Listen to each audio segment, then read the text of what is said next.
Hello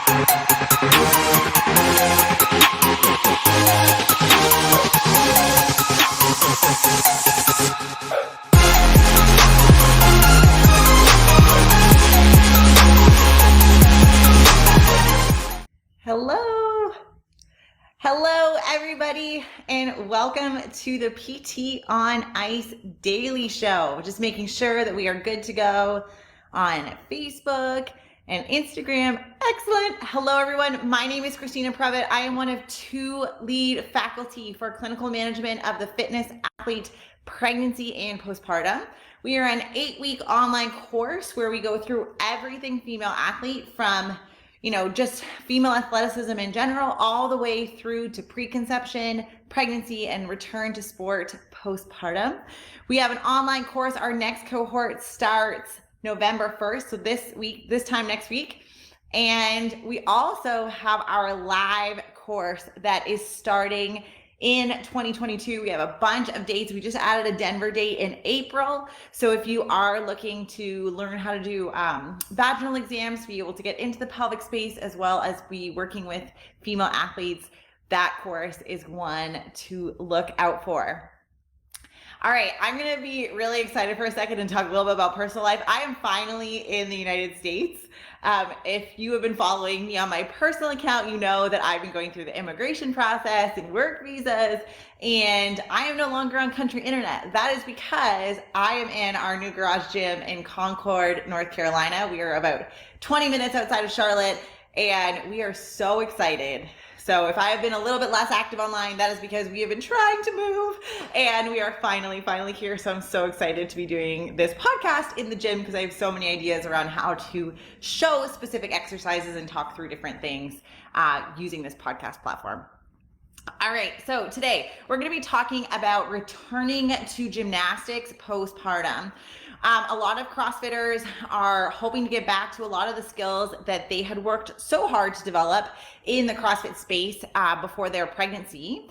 And when we think about CrossFit, we think about the things like the kipping and butterfly pull-ups, chest to bar, those beautiful bar muscle ups that when they're done really well, they just look gorgeous. The toast bar.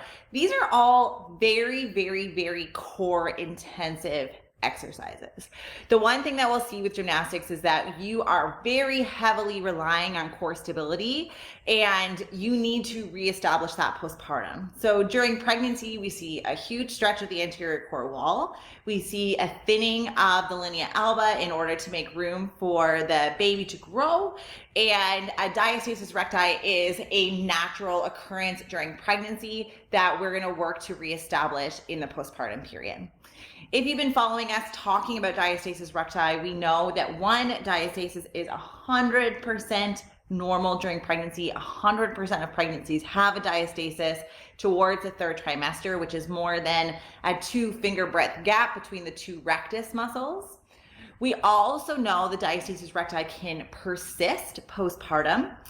Oftentimes there's two things that we're working on with diastasis.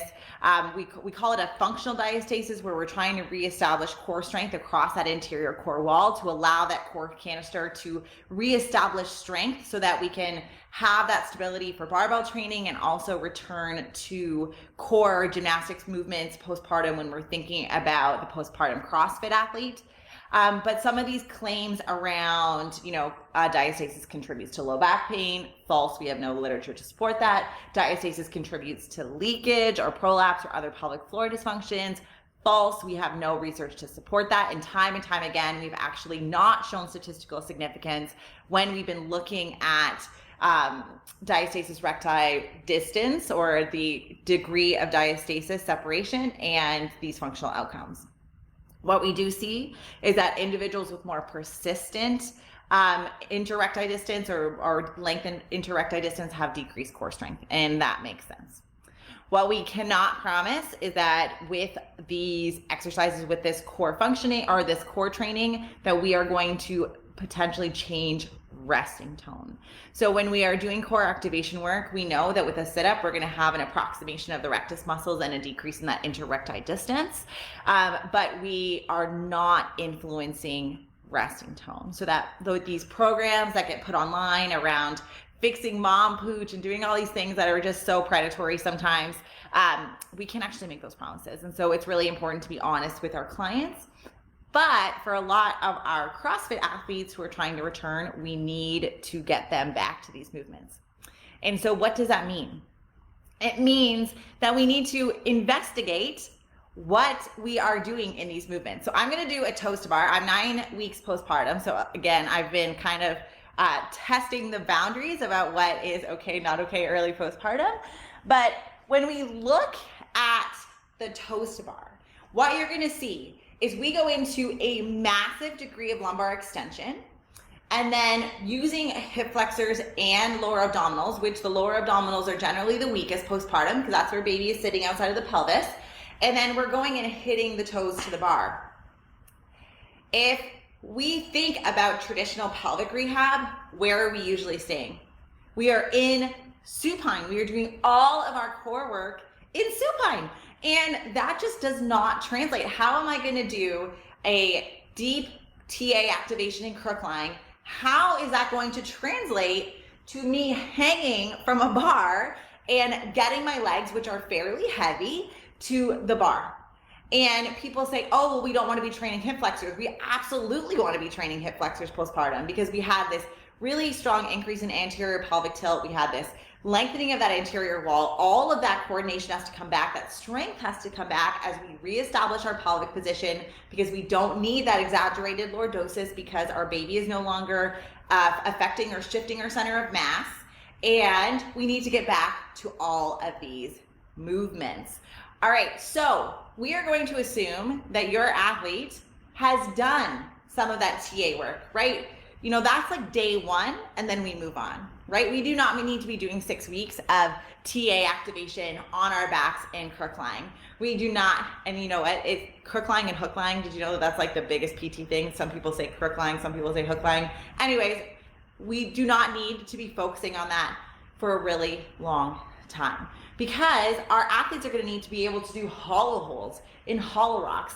And we tend to be afraid of putting our clients and getting our clients hanging from the bar postpartum. And we don't need to be. The only consideration that we're gonna have where we might be more fearful of this is for a client who's very early after having a C-section. So if you have a C-section, you have a major abdominal surgery, you have a big incision that is cut through multiple layers of skin, connective tissue, fascia, etc. So we need to make sure that we're being a little bit careful, but graded exposure to hanging from the bar is going to be very, very important post C-section rehabilitation because we need that scar to be able to move against that stretch in order for us to be able to kip. All right, let's start with early rehab. So I'm gonna try and shift you guys around. So if you're watching on Instagram or you're watching on Facebook, sorry, my gym's a little bit messy. We're still trying to move, but I have just a mat here. So, and I have a bunch of different things with me.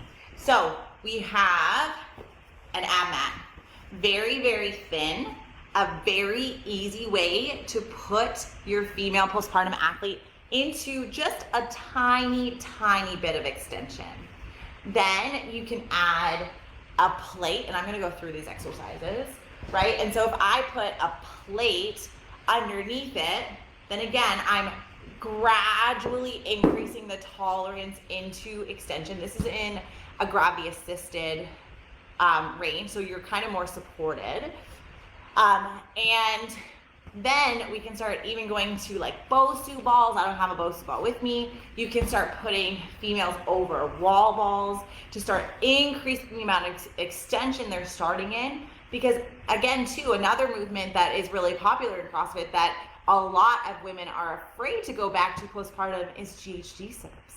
And you're going into a huge amount of extension. You are using your hip flexors to help facilitate the movement, and then you need a lot of core strength to get you up.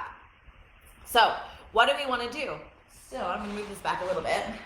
So once you've kind of taught some of the basics, or even while your athlete is trying to master the basics, you can place an ab mat down, and we're going to start working on getting into extension, right? So arms by your side, do that TA activation and lift. You can allow that client to place their hand over their belly to see if there's any doming or coning. A little bit though isn't bad. So if you have an athlete who's got a 3 or 4 centimeter gap and it approximates to 2 centimeters with a little bit of doming, they're still working on strengthening and having increased ligamentous support and strength, tensile strength across that linea alba. So again, we don't need to freak our athletes out if they have any degree of doming or coning. We just want to try and minimize it with cueing as much as possible. So on our backs, we can start with our legs straight, then place them, bent, and then place them straight. Again, this is going to put a tiny bit more stretch on an athlete who's very early post C-section. Prime the deep core muscles, do the head lift, see if there's any increase in doming or coning across the midline. Nope, excellent. Then we can start adding increases in levers. So as soon as we start adding arms and legs into it, right, we've done hollow holds before, we can start seeing, again, want to work on that interrecti distance. We're seeing that approximation happen. We want to have that increase in tensile strength across the midline. So now if you're listening to the podcast, I have the ab mat underneath my back, my legs are straight, and my arms are overhead. So this is starting, it's obviously not perfect, but it's starting to, again, get that female athlete's body into the backswing of the kip, right? So, and then if we start increasing tolerance, one, this can be a way to desensitize a C-section scar into extension, right? Like if we just start increasing the distance, so now instead of the ab mat, I have a wall ball, and I'm going into extension, right? So again, C-section scar, this can be a great way. Also for your athlete who's trying to work on that strength and extension, because it can feel the weakest, right? And then if you have a weakness into that extension, it'll just mess up your swing for your beat swing.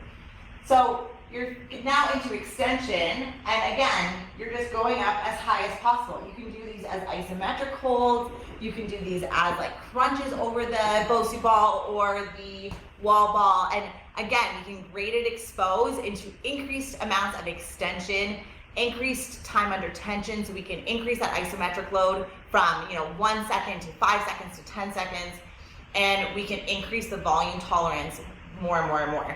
And what you're going to see is, one, you're going to find an increase in strength in that extension moment, which is great. We're also going to see that we're going to have increased endurance before we start to see some of that coning or doming. So your athlete may be able to maintain that deep core activation, that approximation for 3 seconds, and then they start to dome. Okay, so we're going to hold it for 5 seconds to start strengthening that endurance, and then we're going to keep going from there. All right, but what I'm making the claim for, and we can tend to do this in all aspects of PT, not just pelvic PT, is that we keep them on the bed for too long. We keep athletes working on these low-level core exercises for far too long, and especially I get messages from CrossFit athletes and weightlifters and powerlifters all the time saying, well, I didn't keep doing pelvic PT because I didn't find that they knew anything about weightlifting, and what they were telling me to do didn't really translate to my sport.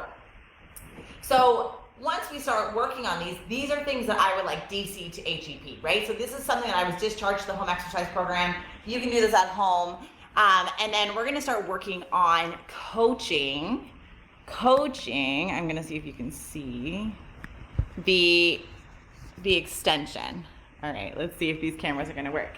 So as soon as possible, I'm gonna try and get these athletes up onto the bar. The funny thing is going to be if I'm going to be able to actually reach. My husband put this up. Am I going to be able to reach? Maybe. I might be embarrassing myself online. So when we're thinking about getting up onto the bar, again, a way that we can desensitize a C-section scar or begin to strengthen. Actually, I'm going to bring this box over so that I don't embarrass myself online, though I'm sure some of my colleagues would think that was really, really funny, is to have a box nearby and start working on the progressions for core work, right? So with one foot on here, I can start to control and work on that deep core. So I'm priming through my midline first, and I'm working on some of my strict movements. We're going to be utilizing momentum. Momentum is our friend when it comes to gymnastics, but it wants to be controlled momentum. Another reason why we're going to want to get our female postpartum athletes up onto the bar really early is that if they got rid of any gymnastics movement early in their pregnancy, their grip strength isn't going to be that great. They're going to have to be working on that, right? So even working on hanging intervals where we're taking 10 seconds, 5 seconds, and getting them to dead hang, we're not even worried about activation, is going to be a great way to start progressing back to postpartum gymnastics. Okay, so from here, we're getting used to extension. Now we want to train into that beat swing, right? Forward, back, forward, back. And you can get them to be taking videos at their local gym. You can get them, hopefully, if you have a bar in ideal spaces, or if you're at Onward, you're going to see that these bars are going to be in every single gym. So you can practice these things. If you're a PT that works in a CrossFit gym, get them out into the gym early and see how they feel. Most of the time, you're not worried about pelvic floor considerations. Women are not going to be talking about feeling like they're leaking. They may feel very early postpartum, post-vaginal delivery, like there's air bubbles being trapped when they're getting into high tone situations where they're using a lot of core activation. They may feel like air bubbles are coming into their vaginal opening, so that might be something they complain of. That's more around laxity and weakness. I'm going to be talking about that when it comes to handstand push-ups in an upcoming video. But again, we're not really worried about pelvic stuff. This is usually where we're worried about getting back into that core work. And then from there, we can go from the beat swing, 1 knee up, 2 knees up, hollow hold positions from the bar, getting into a strict toes to bar, you're gonna get a ton of activation of the core musculature when you're starting to work on any of those strict pull-up progressions. All of those things are excellent early postpartum exercises to get back that core control. We think that we have to do like diastasis specific exercises, but we absolutely don't. We need to do return to sport protocols with so many of these movements. Again, we're worried about C-section, incision closure, but again, these athletes need to get that exposure onto the bar so that they can have that lengthened fascial network and be okay and desensitized into those movements. All right, I hope you found that helpful. Let me know if you have any questions about getting into extension. It is so important for us to be prioritizing that movement. Our bodies do not just work from neutral to flexion, right? Our core has to work in all different planes. And so we need to be training that postpartum with our athletes and not be afraid of it, right? We need to be able to graded expose into those extension positions because your athletes are going to use them, especially your postpartum CrossFit athletes who are getting back to gymnastics-based movements. All right, if you are interested in talking about all things return to gymnastics, I encourage you to sign up for our next cohort of clinical management of the fitness athlete pregnancy and postpartum. We start next Monday, so a week today. And if you have any questions about the course, either live or online, shoot me a DM and I would be glad to answer them for you. All right, have a great afternoon, everyone, or morning. I don't even know what time it is, but I'm in North Carolina, so it's fine. And we will talk soon. Bye, everyone. Hey, thanks for tuning in to the PT on Ice Daily Show. If you enjoyed this content, head on over to iTunes and leave us a review. And be sure to check us out on Facebook and Instagram at the Institute of Clinical Excellence. If you're interested in getting plugged into more ICE content on a weekly basis while earning CEUs from home, check out our virtual ICE online mentorship program at ptonice.com. While you're there, sign up for our Hump Day Hustling newsletter for a free email every Wednesday morning with our top 5 research articles and social media posts that we think are worth reading. Head over to ptonice.com and scroll to the bottom of the page to sign up.